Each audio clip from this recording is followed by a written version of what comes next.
Masih di iNews Today, pemirsa di iNews Center Jakarta bersama saya Arlis Hadi dan rekan saya Pram Sunjaya. Pemirsa, polisi periksa Agus, tersangka kasus pelecehan seksual mahasiswi di Mataram, Nusa Tenggara Barat. 16 pengacara mendampingi dan siap membela Agus.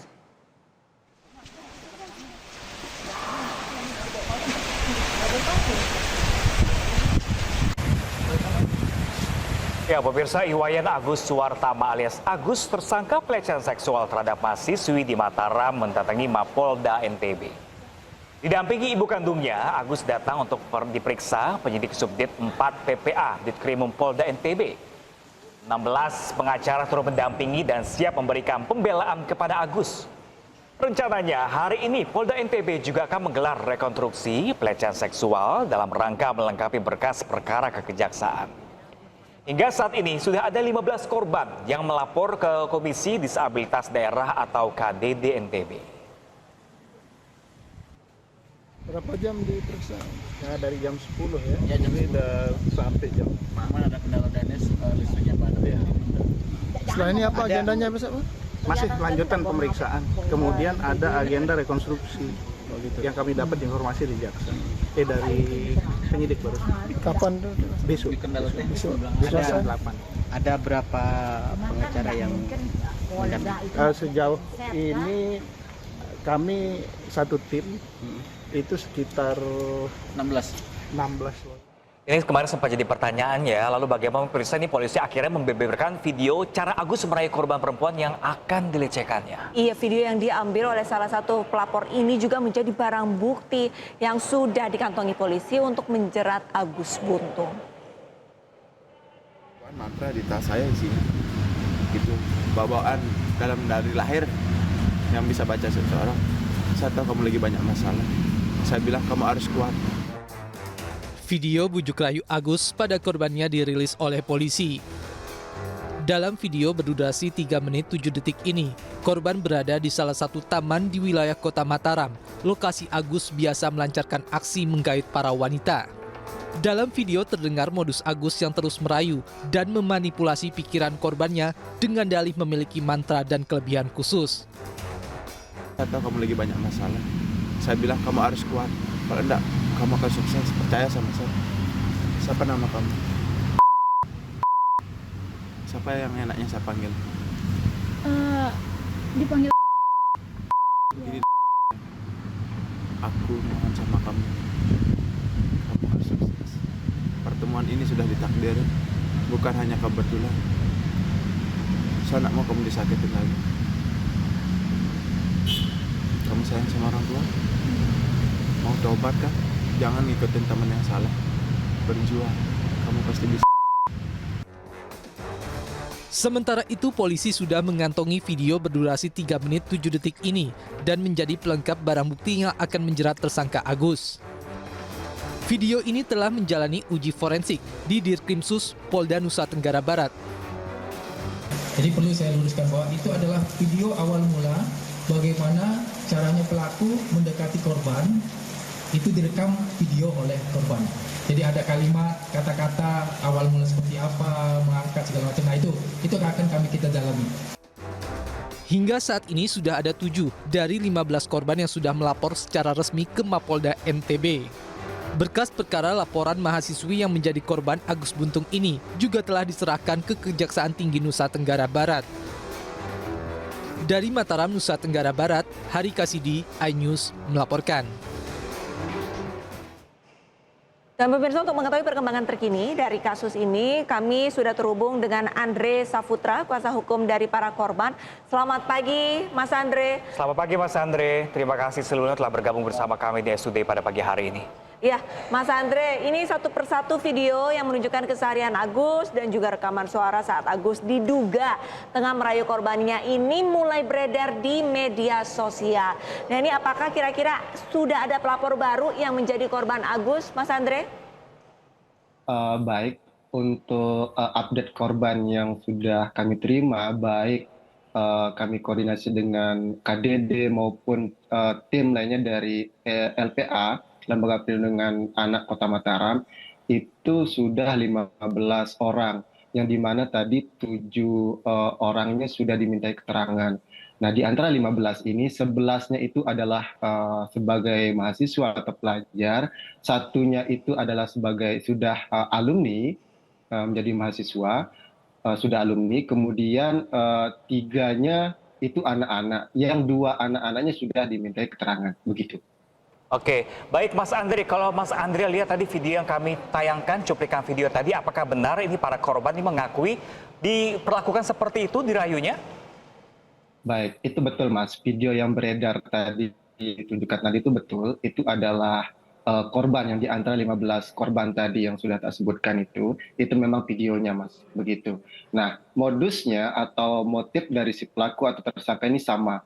Bujuk rayu seperti itu yang dilakukan. Entah itu perkenalan di awal yang sebelumnya mereka tidak saling mengenal, tiba-tiba pelaku tersangka ini mendatangi korban, kemudian mengenalkan diri, kemudian menunjukkan bahwa si pelaku atau tersangka ini terkenal gitu. Mohon diminta tolong dibuka dong YouTube atau Instagram bahwa saya bisa main gamelan, saya diundang ke Jakarta. Nah, bujuk rayu seperti itu untuk mengambil simpatis dari korban dilakukan oleh si pelaku atau tersangka ini untuk masuk ke wilayah si pelaku begitu Mas. Ya Mas Andre, ketika dirayu dan ketika itu terjadi, apakah ada perlawanan dari pihak korban saat itu, Mas Andre?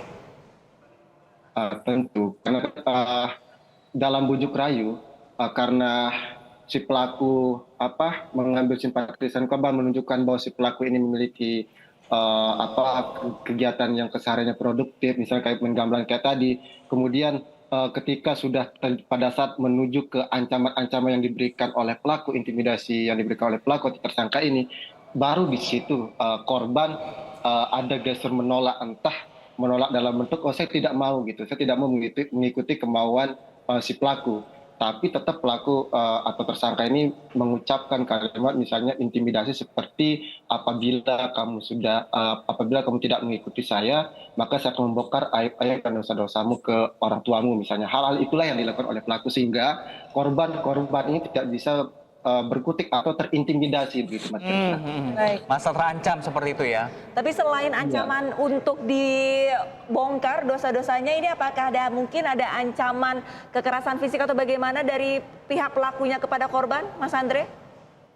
Baik, dari segi fisik itu tidak. Kebanyakan korban itu ancamannya misalnya karena kan pada konstruksi peristiwa itu di setiap korban itu si pelaku atau tersangka ini meminta tolong kepada korban, telepon dalam hal ini ibunya. Nah, yang dimana setelah kejadian pelaku atau tersangka ini menghubungi korbannya lagi begitu untuk bertemu dan segala macam dan ngechat dan sebagainya. Dan ada memang salah satu korban saya akan mengunjungi kosmu, sehingga salah satu korban ini pindah kos begitu agar tidak didatangi oleh pelaku secara tiba-tiba begitu. Nah, hal itu juga disampaikan. Nah, untuk ancaman misalnya mendorong, ada salah satu korban misalnya di kosnya itu tiba-tiba dibuntuti dari belakang ke kos korban ini, kemudian ketika ketuk pintu, kemudian pelaku mengajak korban untuk ngobrol di dalam kamar, tapi korban menolak karena itu privasi kamarnya, tidak boleh lawan jenis masuk begitu, sehingga korban ini meminta untuk kita ngobrol di bawah karena itu lantai 2 kosnya. Kemudian setelah mengobrol, korban capek dan memberitahu kepada pelaku, saya ingin istirahat dulu karena saya capek, dan pelaku mengiyakan, tapi dibuntuti lagi oleh pelaku ke atas kamar si korban begitu dan mengetok pintu kembali, dan pada saat itu mengiming-imingi korban memberikan 1 kilogram kotak emas misalnya, dan itu menghubungi ibunya dan ibunya mengiyakan untuk memberikan kepada korban begitu di dalam telepon. Kemudian karena korban menolak, akhirnya pelaku atau tersangka ini memaksa untuk masuk, mendorong pintu kamar korban, dan korban berusaha untuk menahan pintu itu supaya pelaku ini tidak masuk. Kemudian korban mengancam lagi, apabila kamu berusaha masuk secara paksa ke kamar saya, maka saya akan gelindingi kamu di tangga, karena kamar korban dengan tangga itu dekat begitu. Nah, ancaman seperti itu yang dilakukan oleh korban, sehingga korban yang satu ini pelaku tersangka ini menyerah begitu, sehingga balik pulang. Mas Andre, ini menarik tadi Anda sempat sampaikan kalau misalkan dari salah satu keterangan para korban atau korban, ini Agus ataupun pelaku sempat menghubungi ibunya gitu. Berarti untuk melancarkan modusnya. Apakah berarti ada kemungkinan dari ibu pelaku ini mengetahui modus dan juga perilaku si pelaku ini ya, si anak ya? Oke, baik. Nah, untuk terkait modus itu mungkin nanti kewenangan pihak kepolisian untuk memeriksa Ibu si Agus untuk terkait itu. Kami mendengar dari keterangan korban rata-rata dari hampir 15 korban itu motifnya sama, Mbak atau Mas, kayak gitu. Jadi si pelaku atau tersangka ini meminta tolong kepada korban untuk menghubungi ibunya. Nah, modus hal itu sehingga nanti misalnya ada korban yang tidak masuk atau tidak masuk ke simpatisnya pelaku misalnya, kemudian korban tiba-tiba melarikan diri misalnya seperti itu, tapi tiba-tiba nanti setelah itu 1 hari atau 2 hari sebelumnya atau sebulan setelahnya begitu dihubungi kembali sama si pelaku atau si tersangka ini karena sudah menelpon ke nomor ibunya begitu. Nah, hal-hal itu yang kami terima dari keterangan korban. Oke, baik Mas Andre, ini simpang siur juga Mas Andre katanya pelaku ini ngilmu, ada mantra. Apakah benar ini diakui juga dari para korban? Betul, beberapa korban memang mengalami hal itu. Contoh misalnya Mas, saya contohkan di tanggal 1 Oktober, yang dimana di kejadian pagi hari, tempatnya pun di Taman Udayana sama, yang dimana itu korban tiba-tiba dihampiri oleh pelaku atau tersangka, kemudian dari keterangan korban, saya disentuh kaki saya dengan kaki si pelaku atau tersangka ini, kemudian pelaku membacakan sejenis mantra-mantra yang tidak dipahami oleh korban. Kemudian korban diminta mengambil sebuah bunga di sampingnya korban, kemudian korban mengambil, kemudian memberikan kepada si pelaku atau tersangka ini, kemudian pelaku membacakan mantra lagi setelah korban memberikan bunga itu. Nah, itu ada juga yang terjadi seperti itu begitu. Baik, Mas Andre, lantas apakah benar untuk hari ini akan dilakukan rekonstruksi? Kira-kira pukul berapa, Mas Andre? Baik, untuk rekonstruksi hari ini itu tidak jadi. Tadi udah informasi terbaru kami dapat dari penyidik. Hari ini tidak jadi. Rekonstruksi akan diundur ke hari esok, begitu Mbak. Besok diundur. Baik, Mas Andre, juga belasan korban ini sudah banyak sekali, 15 orang. Selain para korban nih, Mas Andre, apakah ada saksi-saksi lain dalam kasus pelecehan ini? Ya, untuk saksi-saksi lain kami sedang mengidentifikasi. Kemarin saya sudah dapat menghubungi salah satu korban yang memang dia juga dihampiri secara tiba-tiba, dibuntuti. Yang itu mereka komen di salah satu komentar di media sosial, saya hubungi, kemudian saya coba DM, dan berhasil saya DM, dan saya sudah berkomunikasi kepada korban, dan korbannya menceritakan apa yang dialami serupa dengan korban-korban lainnya, begitu. Baik, sementara itu Mas Andre, ini dapat informasi 16 pengacara katanya siap membela Agus. Tanggapan Anda seperti apa, Mas Andre? Baik, Pak. Untuk terkait hal itu adalah hak dari pelaku dan tersangka untuk didampingi, karena mengingat untuk tuntutannya itu kan di atas 5 tahun, maksimal 12 tahun, dan itu wajib didampingi oleh pengacara, dan itu memang harus didampingi, dan itu amanat undang-undang begitu.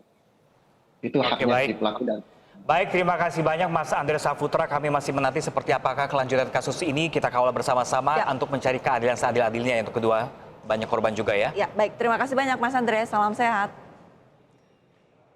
Sementara itu pemirsa, Menteri Sosial Republik Indonesia Saifullah Yusuf ini mengunjungi IWAS alias Agus, penyandang disabilitas yang menjadi tersangka kasus pelecehan seksual di Mataram. Ini Mensos pemirsa memastikan hak dan kebutuhan Agus sebagai difabel ini terpenuhi.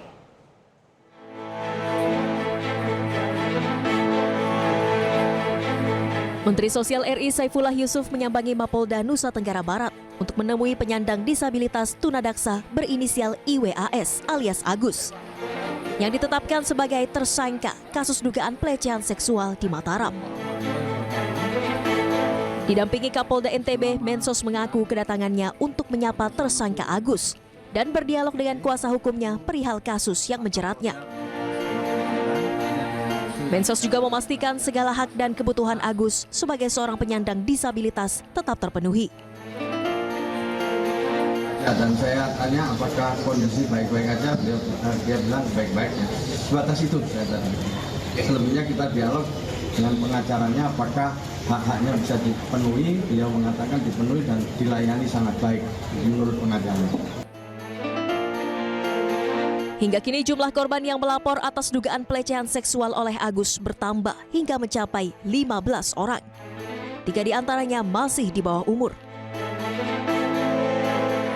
Nah, korban-korban lain kenapa baru muncul sekarang? Tentu ini sebenarnya adalah sesuatu yang ya bisa dilihat sendiri sekarang kan dengan adanya satu korban yang sudah berani aja masyarakat masih banyak yang sulit percaya gitu. Jadi ketakutan korban untuk kemudian tidak ada orang yang percaya itu sebenarnya yang membuat korban akhirnya selama ini banyak yang kemudian tidak muncul juga gitu.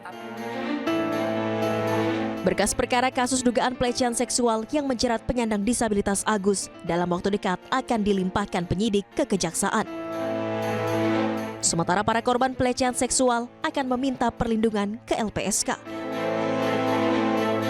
Dari Mataram, Nusa Tenggara Barat, Hari Kasidi, iNews melaporkan.